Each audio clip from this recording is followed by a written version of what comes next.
Okay, I'll just show you how to set the sat nav in this 2011 Range Rover Evoque. Any screen, click on the home menu, and you've got nav there. Actually, at the moment, there was already a destination in, so I've just cancelled it. It's dead simple. If you want to cancel the guidance, you go to home menu, and then cancel guidance is just underneath. Now, again, it's simple. Navigation, destination entry. That's all I have to do. Click on that, destination entry.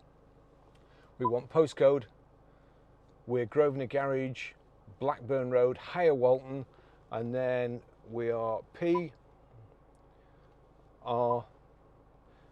Let's come up to numbers 5, 4, E, A. So that's it. Thanks for ringing right that specific time. So PR5 4EA. Click OK,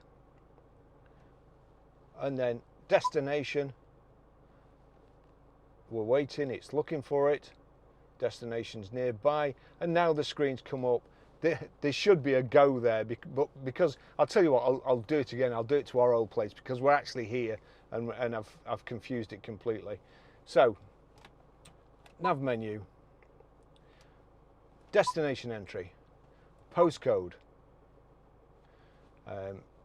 PR5 4JS,